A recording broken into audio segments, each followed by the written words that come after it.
Aïe, les jumeaux c'est les sauts. Dr. Luba. Boink. Boink, boink. Čo tu kecáš? Boink. Boink, boink. Vypadni odtiaľ, to ti hovorím. Ťa zaškrtím, vypadni odtiaľ. Takže to bol môj milý kamarát, ponožkáš, ktorý nevie nič iného, iba boink. Takže ide sa. Vítajte pri mojom prvom dennom blogu. Moje blogy samozrejme budú prebiehať vždycky po škole, cez každý deň, pár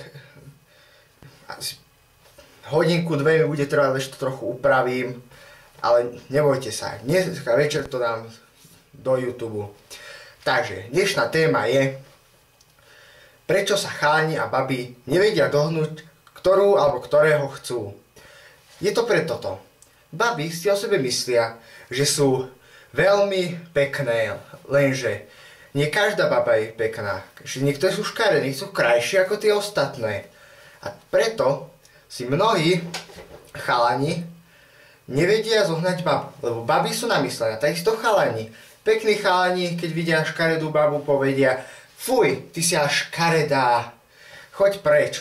A pekné baby hovoria, že aký chudák, že nech ide odtiaľto preč, že ho nechceme. Lenže keby takéto chalani a baby boli iní, keby sa naozaj správali tak, jak mali, je jedno, že ako chalan vyzerá, alebo ako baba vyzerá.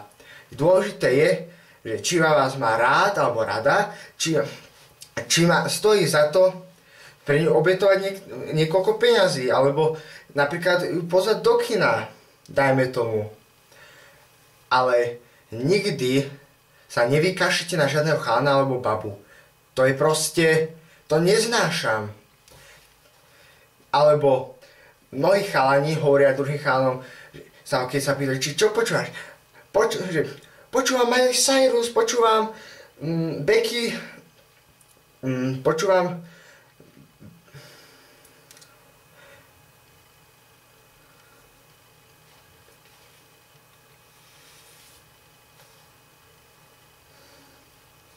Dobre, dáme si reklamu.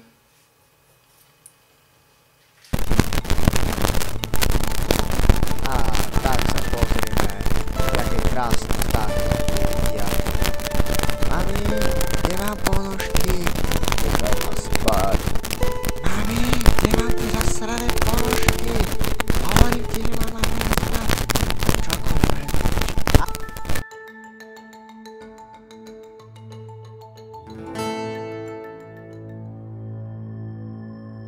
Takže pokračujeme pri mojom dennom blogu.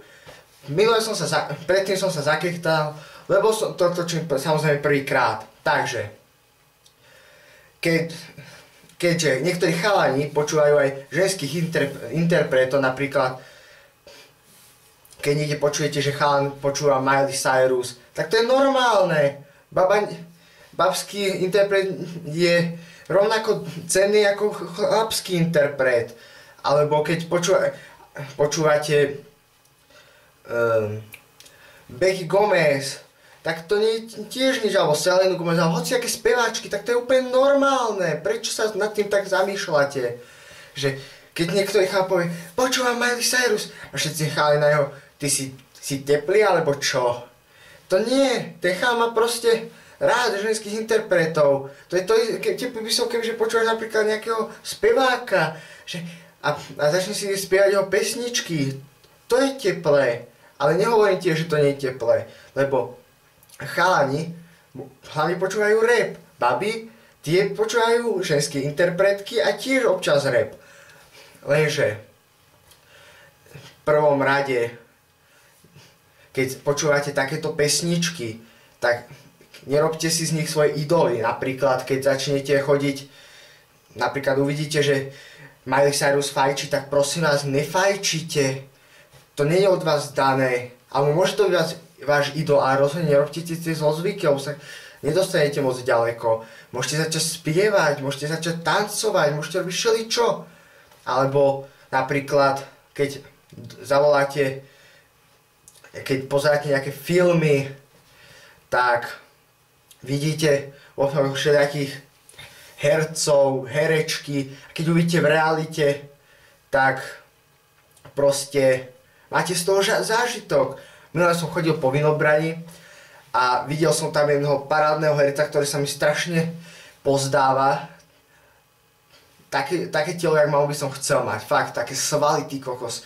Také ručiska. Keby som mal ja také ručiska, tak by som mal na každý prst jednu babu. Lenže to nie je tak.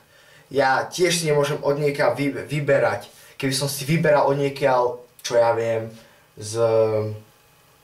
keby som si mal vybrať medzi škaredou Betty, medzi Selenou Gomez alebo Miley Cyrus, tak čo myslíte, koho by som si vybral? Rozhodne by som si vybral nejakú, čo ja viem, by som si vybral napríklad, keby som nemal na výber, tak kebyže ma Miley Cyrus odmietne, kebyže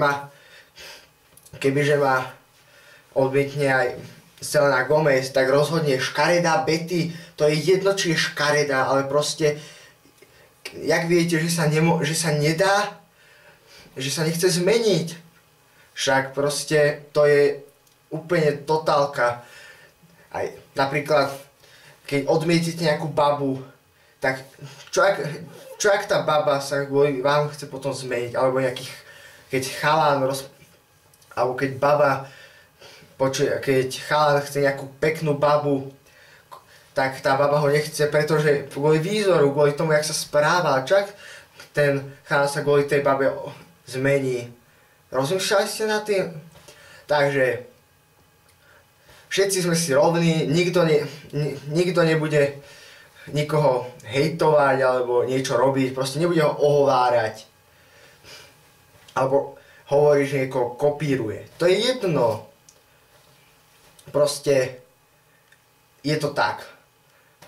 Zdraví vás Piggy a dajte mi komentáre a môžete aj odbery, alebo proste nejaký ten like. Takže čaute. Lúči sa s vami Piggy a jeho ponožkový priateľ Greeny. Takže dovidenia. Poink, poink, poink, poink, poink, poink, poink. Poink, poink, poink, poink.